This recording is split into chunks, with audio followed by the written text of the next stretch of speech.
Ladies and gentlemen, those are the instructions. It's time for final arguments, beginning with counsel for Mr. Young.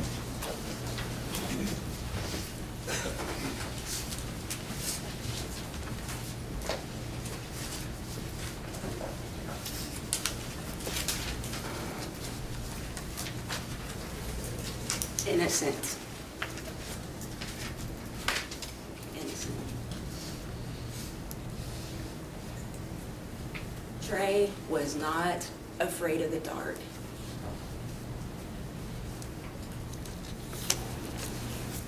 An Amber Alert went out on June 16th, 2011 because people were scared that Joshua Young was dead. Because nobody could find him. And he almost was. And the way that you know that he almost was because when you heard from Aaron Specht, who came in and told you all about the horrific encounter she had with Joshua Gowker, the last thing that happened after she very intelligently escaped with her life was she said that Joshua Gowker forced her to look into the eyes of Joshua Young, who was terrified. You heard about that too. And promised that she wouldn't call the police because his life depended on it. His life depended on it. Everything Joshua Gowker says can be taken one of two ways. That's why you don't listen to him. That guy is not a mastermind. He is a puppet master. He's duped everybody. We meant what we said when we began. There isn't one assertion that you will hear from me or from the defense that has anything to do with what Joshua Gowker said. He said he's a liar, then immediately said, maybe I am, maybe I'm not. That's why you don't listen to him. If people wouldn't have listened to him, we wouldn't even be here. Do you really think he didn't kill Trey Zwicker? Do you really think he didn't do that?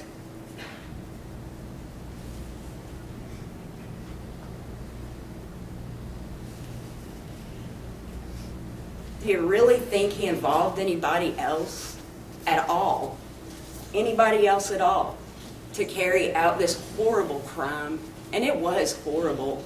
And that's how you know who did it, by himself. He planned it. For 10 years, he planned it.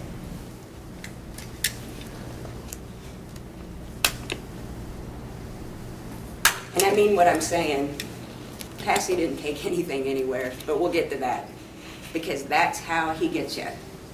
As long as you're scared of something, and always him, or being prosecuted, or some consequence, you will do what he says. And you'll tell the truth because your loyalty lies with him. Because they know everything.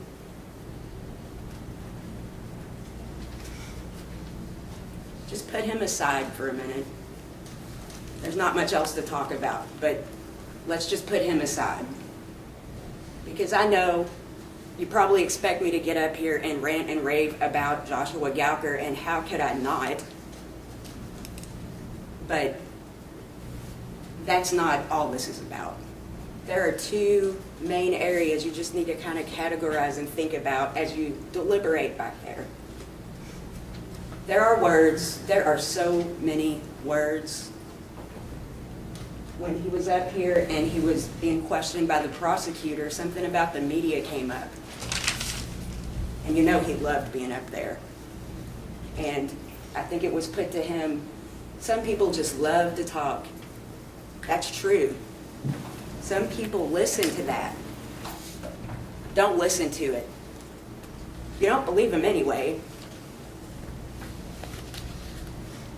And I know that the way that all of this evidence came in was rather confusing. We called some witnesses out of order.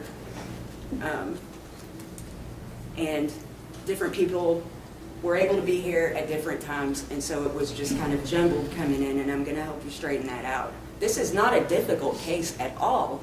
This is a really typical, horrible situation involving domestic violence. And let me stop right there. This isn't about demonizing anybody. Amanda was being abused. I mean, let's get past that. It's not about putting her down or anything else. This was a household full of domestic violence.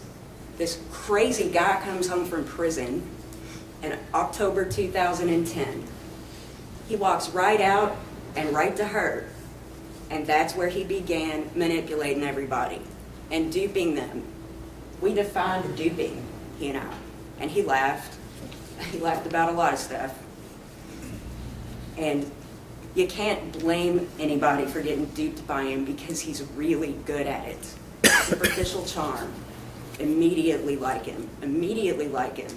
Don't feel bad if you found yourself laughing at some of the stuff he said, because he's good at it. After he began talking with Amanda, it wasn't long at all before he was living there. He also walked right into a social worker's office and sat down and said, I want my son back, I'm going to do this right. And you know, when he was talking all about that and we were talking about duping people, he was like, well, you know, it took me a little longer with them, but I cried. And he cried. He can cry just like that. You saw his mood go back and forth on a dime. Don't think he's not in control of that. Sometimes when people don't cry, inferences are drawn. Sometimes when they cry appropriately, inferences aren't drawn. Obvious ones. He went to probation and parole and gave him a false address, which he maintained for some time. Indicated he changed his address, take that or leave it, I don't care. But he lied to him. That's the third set of people he duped in days, weeks maybe, days. Joshua Young is in foster care at that time. His mother passed away, and he's in foster care. He's living with a foster family, a very loving foster family. And he wanted to live with his father. Who doesn't want to live with their father? Whoever their father is. He's his father. Time goes on. This very typical horrible situation within the house at 1356 Vim Drive escalated a lot more quickly than we think about in these situations. And if you think back to some of the telling things that Gowker said up here, he is very, very funny, very happy, very sad, very quick. That's what he said. Every once in a while, what he's really about comes out if you pay attention. Amanda understood where this was going, and she understood she had to terminate her pregnancy, and then she did that. And he was furious about that. She took his child, and don't think that he cared about that child. It was his possession, and you don't take things from him.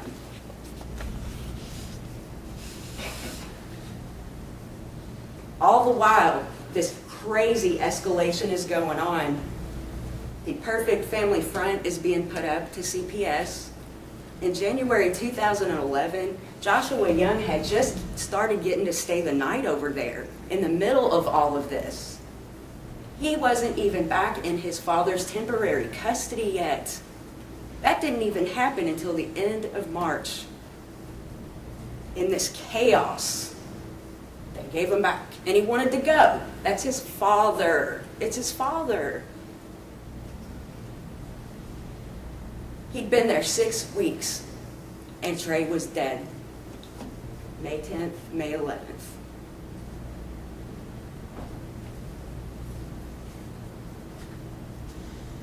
May the 8th, 2011, Amanda quit her job.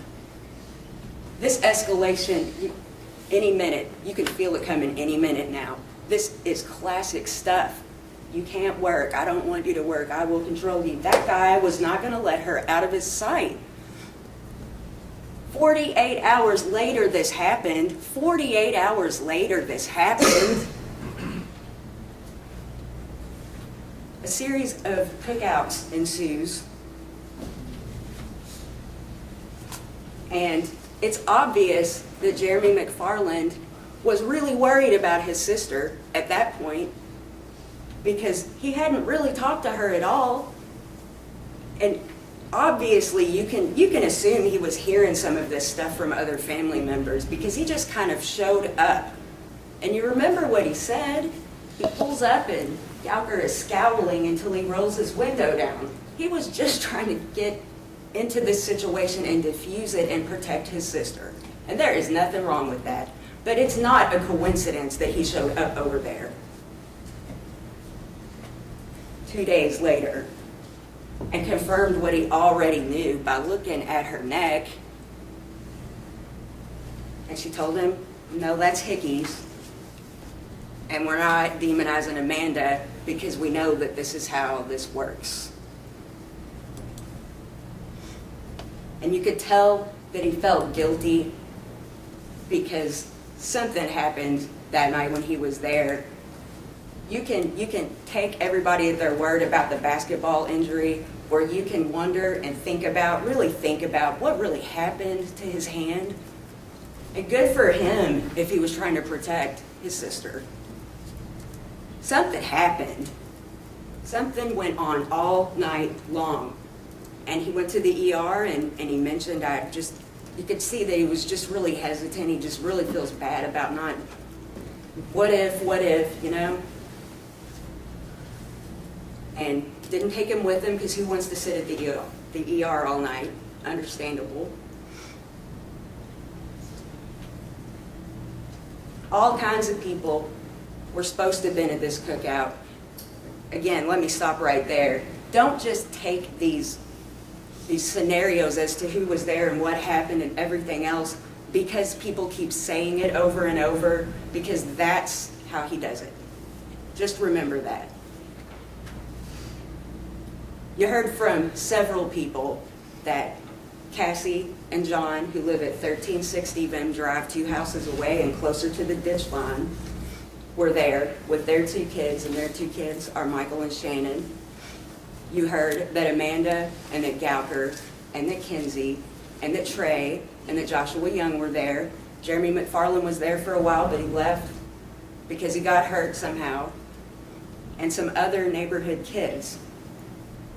Pay close attention when it gets really vague like that. Don't just assume that that's what they're talking about. Why do you think I kept doing that with John? The kids, what kids? Because once you start really, they're simple questions. They're not trick questions. Who are you talking about? I don't recall sometimes. I'm not going to put those words in John's mouth because I'm not positive that he said that. You heard that from a lot of other people though. At some point there's a turtle.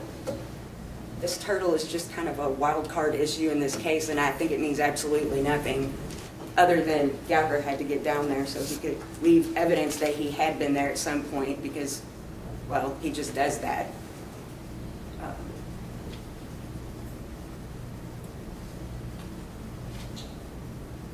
From that point forward, nothing is clear, and we don't know what the heck happened that night. And what you have to do is accept that we'll never know.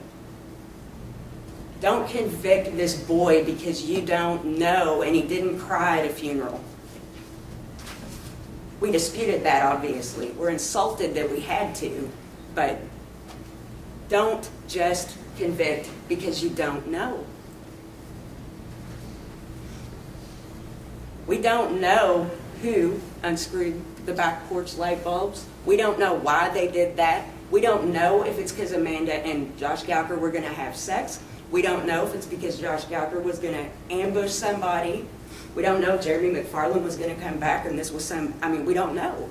We do not know. And we won't. And you won't. And I'm not going to represent to you what happened. That's how we got here. We do know some stuff. We do know that Joshua Young went to Cassie's. We know that John was down there. He lives there. We know that Cassie was down there. They went home. They went over there. And John told you that he watched Warriors, a movie, and it was on DVD. And he watched it with Joshua Young, and Joshua Young was in that house. You heard all kinds of stuff about, well, this was coming from Gowker, and I believe also from Amanda, back and forth to Cassie's house. Don't forget what I said. Maybe, maybe not. If you don't have more than words from that guy, and unfortunately from Amanda, think about it. Just think about it. And who cares if they were? Who cares if they weren't? The people present inside 1356 Vim Drive, we think it's a fair assertion to say, was Amanda, it was Gowker, it was Kinsey, it was Trey. We know that Amanda and Gowker, the only two people on earth, say and have said, and there's that repetition, and suddenly it's a fact. That's how he does it. That's how he does it. We know that they say, they give you an explanation for the light bulbs, and there's dispute as to who unscrewed those, and they were, well, actually, I think at trial, Amanda indicated that she wanted to clean in the dark, I believe, because the lights coming on was annoying back there. Either way, the story goes, Trey opens the door fully dressed. In some accounts, he says nothing. In others, there's a brief discussion. In some accounts, he just shuts the door. In other accounts, Amanda walks in, stands at the bottom of the steps, get your butt in bed, that's that. Nothing's clear, and we'll never know, and you just have to accept that. Meanwhile, where's Joshua Young watching Warriors? I don't know. We do know that Gowker killed Trey early that night because of what was in his stomach. By all accounts, there's no way he could have had that much food in his stomach, and a lot of it, or some of it anyway, hadn't even begun to get digested. At one point, Gowker throws out this, "he ate my leftovers" stuff. Don't forget he was indicted, so he's seen discovery.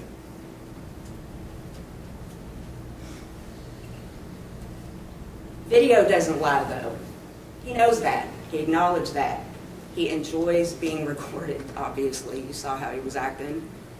We do know one thing about where he was that night and where Amanda was, and that is for a 2 to 5 minute window, they were at Circle K on Preston Highway buying 2 packs of cigarettes, one for each person, their brands, Marlboro Reds, Marlboro Lights. We know this because just like he always does, there's an empty pack of both in the bedroom wastebasket with a banana peel and a white grape wrapper. Some things just are too perfect. They're just too perfect. On that note, don't forget, there is no video. There is no video, and they got caught lying about that. Because when Gowker was at homicide with his phone in his hand, talking to the detective, he knew the more graphic he described what was on his phone to support this alibi. It's all about alibis for him. And you can only do that with recordings. Really do that. Airtight. Why do you think he went there after he killed him? He pulls his phone out and says, "We made this porn, it involved a banana, you want to see it?" And who wouldn't be like that, you know? And the detective acknowledged that he did that. But Amanda said that that was taped on her phone. There's no video. There's not one. So why is there a banana peel in the bedroom wastebasket with 2 separate empty cigarette packs, one for each person, their brand, Marlboro Reds and Marlboro Lights, and a white grape wrapper? A white grape wrapper was found down there at the spot. It's too perfect. He's toying with them.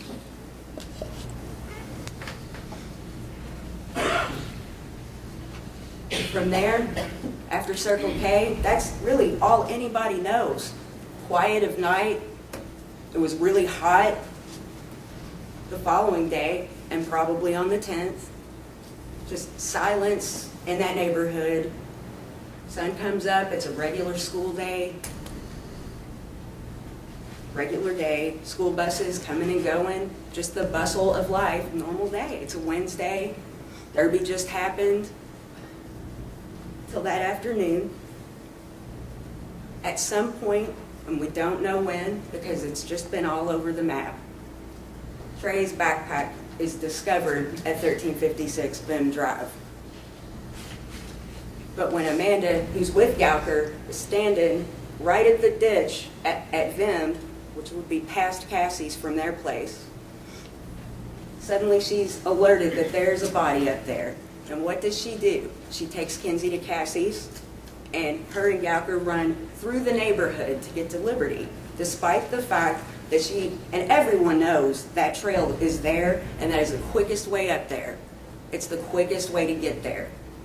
And maybe she knew then, and maybe she didn't, and maybe she knew way before that, and maybe she didn't, but something told her what happened, who it was, and who did it, and he was right beside her.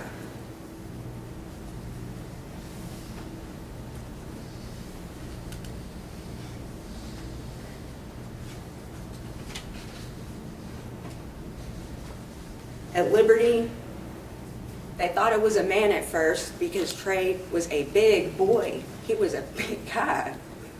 And then suddenly that got adjusted down a little bit because people got into the crime scene. I think the detective personally went and, saw the body. They were estimating maybe 16, but they didn't know who he was because nobody reported him missing.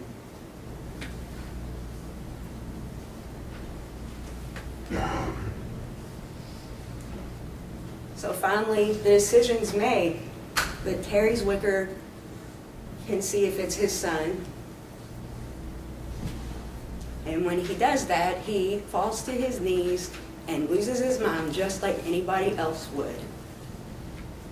And 5 minutes later, he was in Detective Russ's car saying, "I know," and he didn't offer this. He was asked, "Do you think this guy's talking about Gowker is capable of this?" "Oh, yeah." And very much takes the high road in giving a little synopsis of what the basis of that belief is. And nobody listened to him. Not that day. Because Gowker and Amanda were separately being interviewed by another detective, and all he was talking about was Bridgewood. And he acknowledged, not that anybody really needs him to acknowledge, that there was a reason for that. It's all strategy. They were going to look at Joshua Gowker, and there's a reason he didn't say, "I have the record, whoa, she looks injured." There's a reason for that. You're going to jail at that point. There was probable cause at that point. He was a person of interest, at least. I'd want to speak with them more. They did twice at the scene while he sat there and asked to see the body over and over and over and wanted a picture so he could see what he did when it was daytime and see the facial imprint in the ground. And walk back during the visitation and look at it again. It wasn't because he needed to know how Trey died, because he knew, because he did it. Do you really think he didn't do that? Do you really think he would delegate that? He planned this. There is no way. He took a lot of pleasure in doing that to that poor boy. He really did.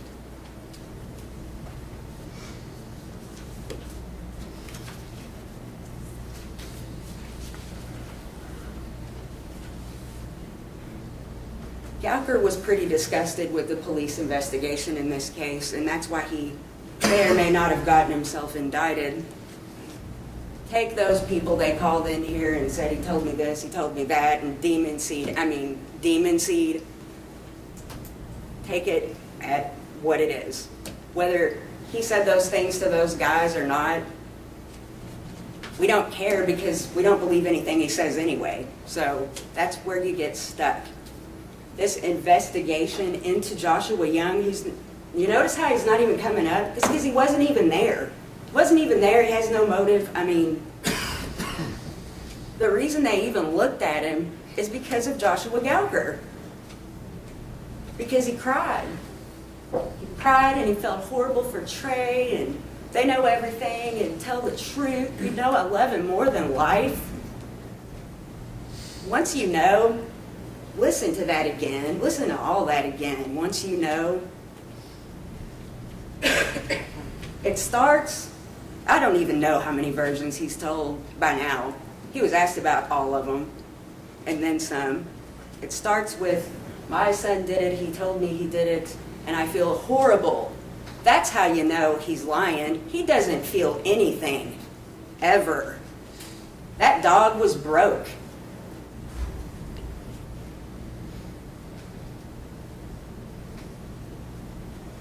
And the very next morning, you heard those calls. You can listen to stuff again. If you need to hear people, please listen to them again. Notice the tone of his voice as each conversation starts. It's different with each person. Does he cry when he's talking to John? No. John, tell the truth, man. He's threatening him. Cassie has to be reminded of loyalty because, I mean, she was going to falsely confess to tampering with physical evidence. That was important to keep her in line. Does he control you? I don't know. But you can listen to that stuff again. And you should, because it's your job. This is a murder case.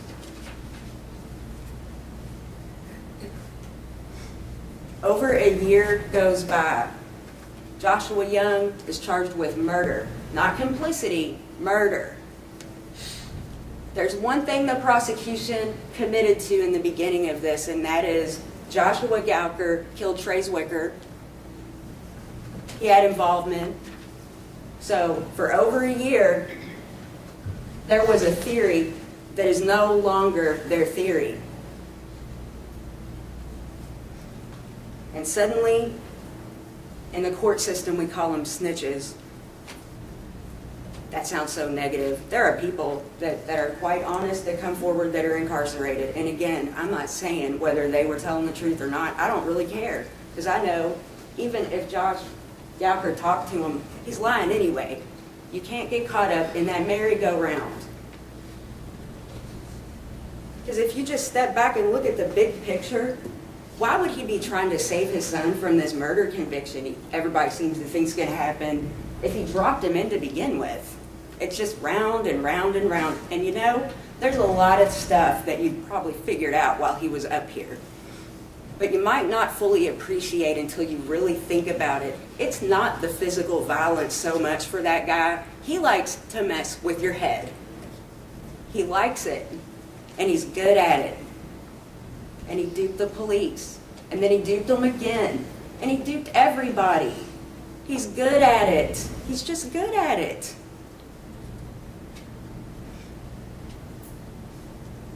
At Liberty, Gowker ran that scene. He talked nothing but, let me see the body, and those black kids from Bridgewood. And he laughed about that over and over. And when I said you had to have a red herring, he said, you gotta.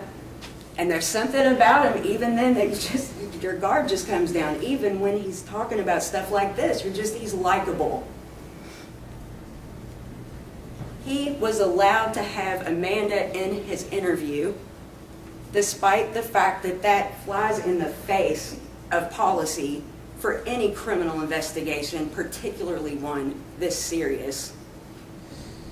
He was allowed to see the body after just on and on and on with two separate detectives, an hour and a half after they knew for sure who it was. And had to know this guy is somebody we gotta look at. It's not Joshua Young's fault that that stuff happened. It's not, oh, well, we didn't follow that, but, you know, that means that he was just trying to see the body because he really didn't do this. That's not fair. That's not fair at all. There was a very selective collection of evidence from 1356 Vim Drive on May 11th, 2011. A total of 4 pieces of evidence was collected from that house. And that's because initially the assumption was it had to be something sharp.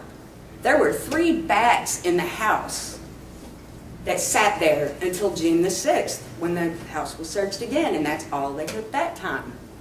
And the explanation was, well, that pertained to the animal cruelty investigation. They took a couple of knives the first time and some swabs, not from him, from Amanda and from Gowker.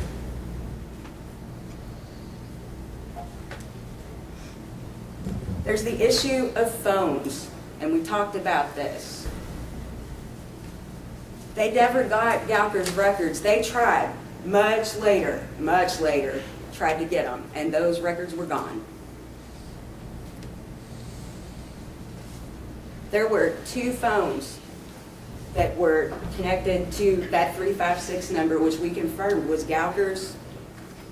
And as of when Gowker left town and ended up in Alabama, that phone was in Cassie's possession, and they talked on that phone. We went through the phone records, how many calls there were to that 356 number. We didn't give an exact number. We didn't sit there and count them. But the detective agreed they were always on the phone. And Cassie's work number's on there too. And Angelique's number's on there too, as late as November 2011. These people were all talking. It's harder for him to keep the control when he's incarcerated, but he can do it, and he did. And that was one of the reasons, as he laughed in agreement with me, he knew he couldn't get arrested that day because, well, it is harder. It's possible, but it's harder. Plus, there's the recording issue, and he used that when he needed to his advantage and didn't when, just totally circumvented the jail call system. Because you can talk on the phone without anybody knowing who is on there.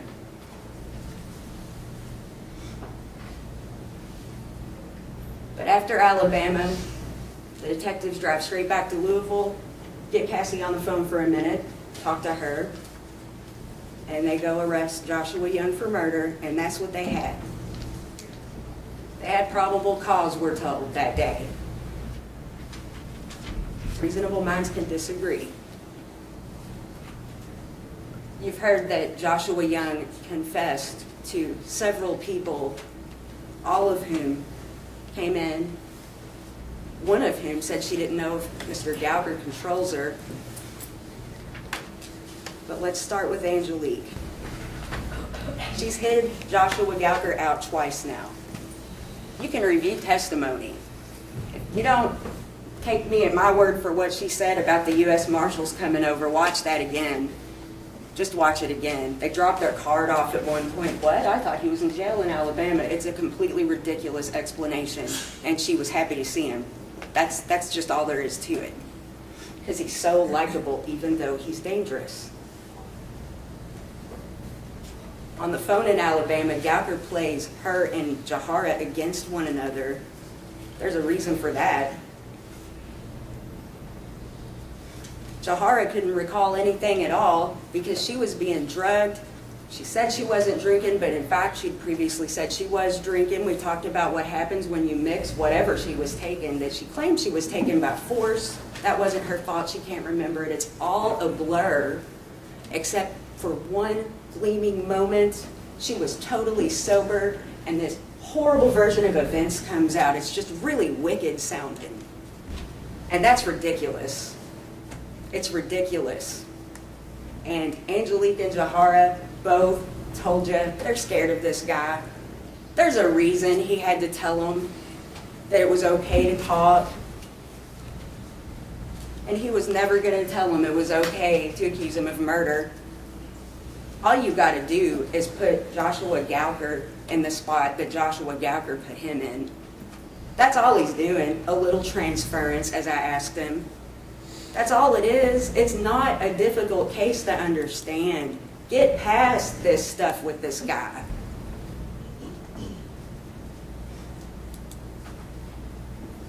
John gives two versions of this confession. One of them involves essentially the exact same word-for-word version that Gauker gives the police. The whole thing about what time is it, he pulls his phone out, goes to put it back, and I just hit him. He says it in the same words as Gauker. And I asked him, does that sound familiar to you? No. Or maybe he didn't recall. Joshua Young then allegedly strips all his clothes off, runs naked through the neighborhood, drops them in a dumpster. I don't know. I don't even know. Disposes of the weapon. And the second version, that's more in line with Cassie's. Dumping evidence. The weird thing about John is he tells you that the morning after Trey died, but before a body was found, Gauker told him Trey was dead. Of course, he also says that Joshua Young did it. Never says how anybody really confirmed that at that point. It's all a matter of transference. Just don't get caught up in it. Step back and look. If he's got a hand in what's being said, just disregard it. Just disregard it. That's how we got here. And they're all communicating. Cassie and John are a couple, a dysfunctional couple, and that's not criticism, but I think we agree. And there's a control thing going on there too. But the communication, if you're talking to Cassie, you're getting to John. If you're talking to Angelique, you're talking to Jahara. Jahara lied about when the last time she had talked to Angelique. I never talked to her again. She lived with Angelique's mom at 1242 Springdale. We went over that. We went over that a couple of times. She couldn't remember where she went when she got back to Louisville, but she knew right around this time she lived at Angelique's mom's. Angelique confirmed she lived at Angelique's mom's. And Angelique told you the last time they talked was August 2011. There was a lot going on in terms of falsely accusing Joshua Young of murder at that point. There was a lot going on. They all got their story straight because they were all talking. And this guy's always talking. As for the medical testimony, it's clear something skinnier than a Louisville Slugger was used to kill this child. I'm not going to put graphic pictures up here because they upset everybody, and I understand that. All you have to do is look at those injuries that are diagonal. All you have to do is look at them. There is no way that a full-size Louisville Slugger bat did that. There's no way. And don't forget about that picture where Cassie fills in blood. That's how you know this is ridiculous. It's like a game of Clue almost after a while. It's more than reasonable doubt. It's way more than that. It's also very apparent that those injuries were inflicted by one person. You saw this demonstration, and that really highlights what Dr. Nichols meant. Look at those injuries. Same positioning. The person was in the same position, and he demonstrated how that would be inflicted. What about his facial injuries? Joshua Gauker didn't expect me to ask him whether he sneaks up behind people all the time, but he does, and he acknowledged that. Don't take him at his word. He sneaks up behind people, he punches them in the face, hard. He's violent. He's very, very violent. He strangles people from behind sometimes. Don't forget those injuries to Amanda's neck. He comes up behind you. It was a sneak attack. That doesn't mean that Joshua Young did anything at all. He walks up behind you. He's a coward. 72-year-old man in his car, choking him with his own belt and punching him in the face with the other hand, his right hand, to the left side of the face. Keeping somebody hostage, that sound familiar, overnight, after sneaking up behind him, punching him in the face and kicking him while he's down, and he acknowledged that. The experts might disagree on what happened to Trey's face, but that puts it to rest. This guy did this by himself. He wanted to do it all by himself. Nobody else was going to get to do this but him. It was his thing.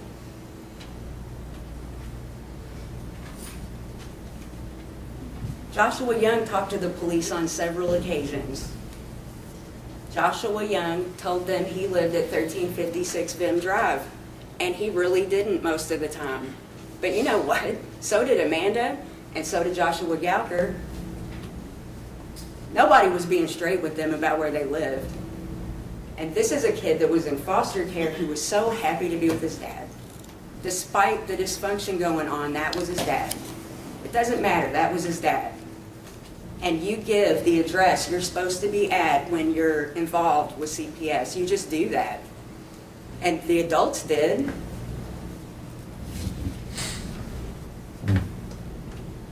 Listen to that statement at Liberty again. You're always hearing about how he doesn't cry, he just stares ahead like some gremlin or something. He's crying on that tape. He also doesn't know what to answer with. He doesn't know the answers. I believe, listen to that statement again. Just listen to it again. And don't forget, we asked Amanda, did Gowker say anything about Bridgewood as you're going up to Liberty? She did not recall, robotically did not recall. That guy was planting seeds from way before this happened.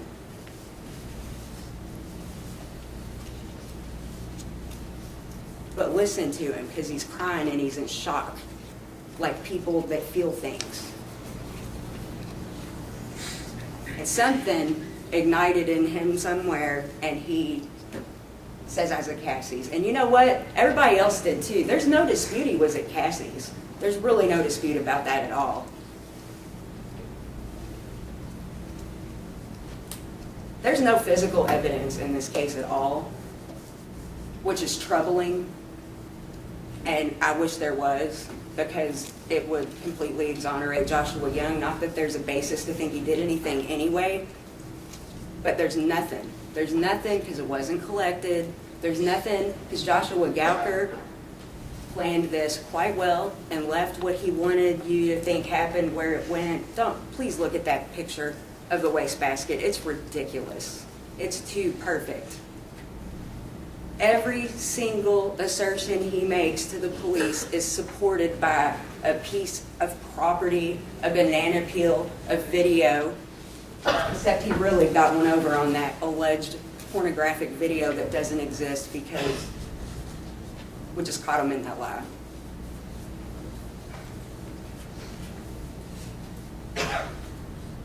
And what's left is rumor and innuendo and the shadow of a jerk of a dad. And jerk is such an understatement.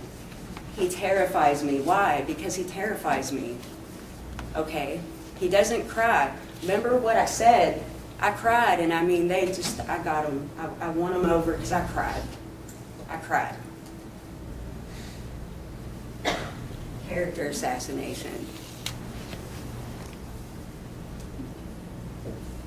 The alternating lights discussion and the he's not my blood discussion. It got really quiet in here when that came up. Did that lady call the police and go, I think somebody might have information about this? He was so cold and callous and he didn't cry and he was staring ahead like some little monster or something. No, they went to her later. She was like, now that I think about it, do you think people in this neighborhood weren't talking about what the heck happened to that kid up there and thought about lights? And people were talking about it. We don't even know the context of that conversation. And who cares? Who cares? Who cares? If that's what you need for a murder conviction, we are all in a lot of trouble. He's not my blood. Again, this is a boy. Boys, they're boys. They don't wear their hearts on their sleeve. And even if you don't walk around pouring your guts out, or you're just trying to, he didn't want to talk about it. They said that. He didn't want to talk about this. Never mind the chaos still going on at the house. You heard from Amanda. He's lucky to be alive, and so is she. And so is Kenzie. And that's what it really comes down to, is presumptions, assumptions, inferences. You have instructions in front of you that talk about the presumption of innocence. The police don't have to operate the way that this jury does in terms of these instructions. They got to go with their gut. They got to do that stuff. You got to follow that presumption. You have to hold their feet to the fire. This presumption runs the other way in this courtroom. He's presumed innocent. He's innocent. But those instructions tell you he's presumed innocent.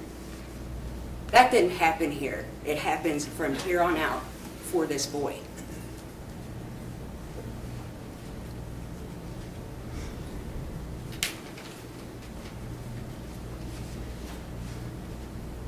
Who protects the kids? It's like we just forget about the kids, you know?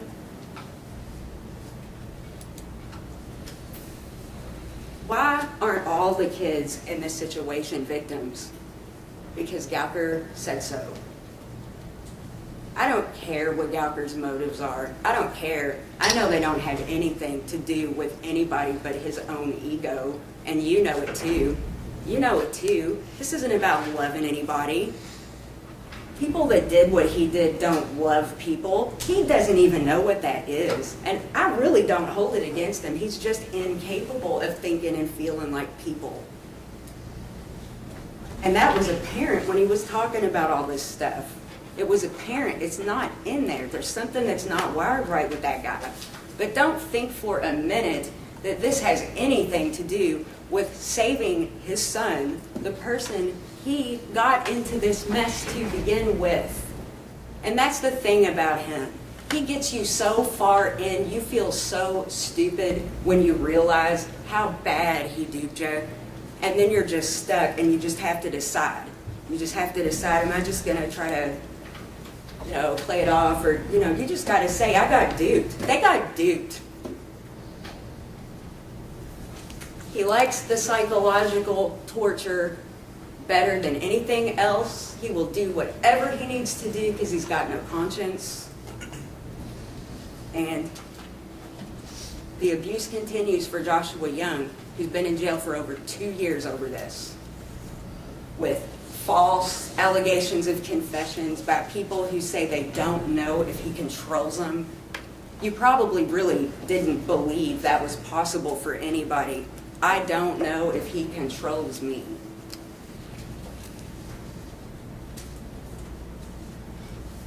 Or I'm afraid. That's legitimate. He's had a lot of fun with this. This was his moment in the sun, He told you, he got life. I'm not going to sit, he pled guilty, so our client's innocent. I'm not going to sit here and say that. I don't care what that guy says. I believe he did it because he did it. Don't buy into that stuff. Don't listen to that guy. Don't listen to those people connected to that guy. If you put all of that aside, not that it's believable to begin with at all, because it's factually disproven. If you put all that aside, there is a kid who was sleeping or watching a movie or something somewhat close to the location where a boy was brutally murdered by somebody who really enjoyed themselves. And that's disgusting. It's wrong. It's heartbreaking. But so were hundreds of other people sleeping or watching TV or whatever. He was in the vicinity. And that guy's his father. We do not apologize for a child wanting to live with their parents. Who doesn't want to be with their parents? Who doesn't do that? And look at that interview, the clips that you saw, my life is better with my dad and all that stuff. Okay. Did you notice how he was saying, I'm pretty sure that my dad didn't have anything to do with it either? There's a little bit of brainwashed kind of stuff going on right there. And look at how convinced he is. There's no way his dad would do this. He believed he didn't do it. The whole world was talking. Nobody would tell the police. But it was so apparent. The only person that's told the truth throughout this whole thing has been him, except for the CPS. I lived here and I was really over here. I mean, and so did everybody else. They all did that too. Why are we here? Why are we here? Send this kid home, wherever that's going to be. Just send him home. He's innocent. It's not a not guilty thing. He's innocent and you know it, and I can't believe that we are here. Send him home. Thanks. Ladies and gentlemen, let's take a 10-minute restroom break.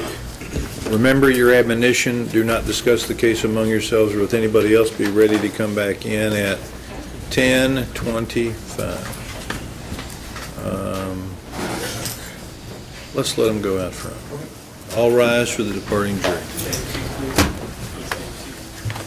You're going to go out front.